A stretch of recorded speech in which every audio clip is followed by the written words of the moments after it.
তৈরি হয়ে গেছে আমাদের শর্ট ভিডিও টেক্সট অ্যানিমেশন। এখান থেকে আমরা টেক্সটের সাথে আইকন অ্যানিমেশন হতে দেখছি, তাও কাস্টমাইজ করা যাচ্ছে। এবং এখান থেকে আমরা এই টেক্সট কোনো কিছু ভুলভাল হলে তাও ঠিক করতে পারছি এবং পিএনজিও অ্যাড করতে পারছি নিজের মতো করে। আজকের ভিডিওতে আমরা দেখব কিভাবে একটি এআই দিয়ে শর্ট ভিডিও টেক্সট অ্যানিমেশন করা যায় সম্পূর্ণ ফ্রিতে। চলে যাওয়া যাক পিসি স্ক্রিনে।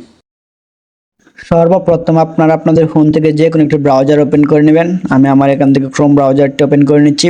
এখান থেকে ওপেন করে নেওয়ার পর জাস্ট এখানে সার্চ করবেন সাপ ম্যাজিক। তো সাপ ম্যাজিক আসার পর সার্চ করবেন, সার্চ বারে দেখতে পাবেন প্রথম যে ওয়েবসাইটে চলে আসবে সেই ওয়েবসাইটে আপনারা প্রবেশ করবেন। এখানে ওপেন হয়ে যাওয়ার পর আপনারা দেখতে পারবেন আপনাদের সামনে এমন একটি ইন্টারফেস শো করবে।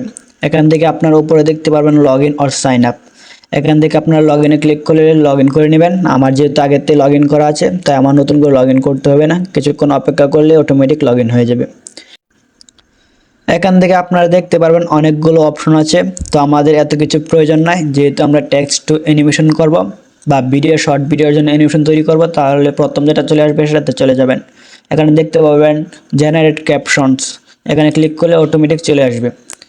এখানে আসার পর আপনার ফোন থেকে বা কম্পিউটার থেকে যে কোনো একটা ভিডিও সিলেক্ট করতে বলবে। এখান থেকে আপনার কম্পিউটার থেকে সিলেক্ট করতে পারবেন এবং আপনার ফোন থেকে সিলেক্ট করতে পারেন, প্লাস এখান থেকে ড্রাইভ থেকে সিলেক্ট করতে পারবেন।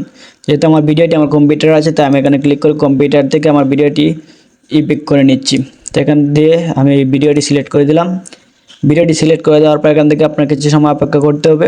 তারপর দেখতে পারেন আপনার ভিডিওটি এখানে চলে আসছে এবং নিচে কিছু প্রশ্ন দেওয়া থাকবে, সেগুলো টিক মার্ক করে দিতে পারেন, না করলেও সমস্যা নেই। তারপর নিচে ক্লিক করে দিবেন জেনারেট ক্যাপশনসে। জেনারেট ক্যাপশনসে ক্লিক করে দেওয়ার পর কিছুক্ষণ অপেক্ষা করবেন। অপেক্ষা করার পর আপনার ভিডিওটি দেখবেন প্রসেসিং শুরু হয়ে গেছে।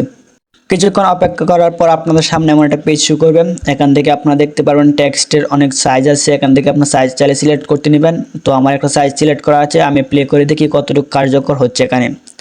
তো ভিডিওটা প্লে করলে, তো আমি একটা কথা বলে রাখি, এখান থেকে কিন্তু বাংলা ভাষা এখনও অ্যাপ্রুভ করা হয় না। এখান থেকে আপনার হিন্দি আর ইংলিশ অ্যাপ্রুভ করতে পারবেন। তো এখান থেকে দেখেন আমার ভিডিওটা যেহেতু বাংলা, কিছু কিছু ইংলিশ আছে, সেই ইংলিশগুলো রিপিট হচ্ছে। তো এই টেক্সটগুলো এখানে দেখাচ্ছে। তো এখান থেকে মনে করেন আপনার কিছু টেক্সট যদি ভুল হয়ে থাকে তাহলে সেগুলো আপনি এখান থেকে এডিট করতে পারবেন। তার জন্য দেখতে পারবেন এডিট ক্যাপশন, এখানে একটা ক্লিক করবেন। ক্লিক করার পর এখান থেকে দেখতে পাবেন আপনার কী কী লেখা আছে। তো আপনি চাইলে এখান থেকে এগুলো রিমুভ করে বা আপনার ইচ্ছা মতো বাংলাও লিখে নিতে পারবেন, কোনো সমস্যা হবে না। আপনারা দেখতে পারবেন ভিডিওর টেক্সটের উপরে একটি পিএনজি বা আইকন অ্যাড হয়ে যাচ্ছে অটোমেটিক, এবং সেগুলো অটোমেটিক অ্যানিমেশন হচ্ছে। আপনারা চাইলে এগুলো পরিবর্তন করতে পারবেন। তার জন্য ইমোজির উপরে ক্লিক দিবেন। তারপর দেখতে পারবেন এখানে অনেকগুলো ইমোজি আছে, আপনারা চাইলে যে কোনো একটা ব্যবহার করতে পারবেন। আর এখানে কিন্তু আনলিমিটেড ইমোজি দেওয়া আছে, আপনারা যে কোনোটা চাইলে ব্যবহার করতে পারবেন সম্পূর্ণ ফ্রিতে। কিন্তু আপনারা চাইলে আপনার ফোন থেকে পিএনজি অ্যাড করতে পারবেন, কিন্তু তার জন্য আপনার প্রিমিয়াম নিতে হবে। আপনাদের সাপোর্ট পেলে পরবর্তী পার্টে নিয়ে আসবো কীভাবে ফ্রিতে ওয়াটারমার্কগুলো রিমুভ করা যায়।